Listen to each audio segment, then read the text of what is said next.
বৃহৎ পরিমাণ হেরোইন সহ নকল নোট উদ্ধার হাইলাকান্দিতে। উদ্ধার 138 গ্রাম হেরোইন সহ 49,000 টাকার জাল নোট। হাইলাকান্দি পুলিশের সফল অভিযান। হাইলাকান্দি জেলার ভাওয়ারঘাট বাজারে পুলিশের অভিযানে গ্রেপ্তার 2 জন।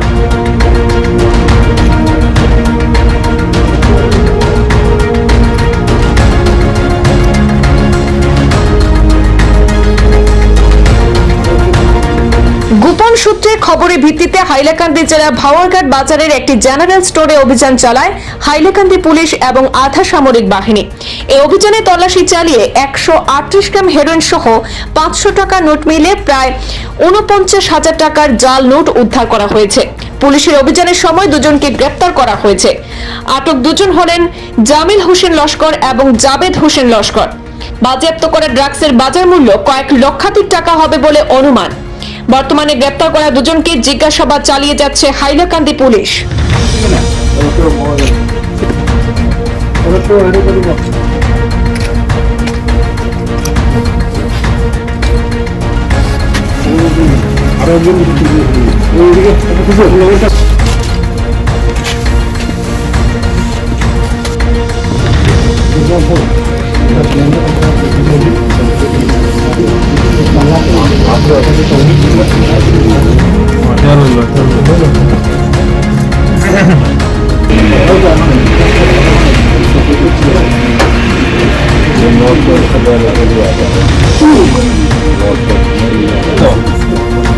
आप हटाओ साहब।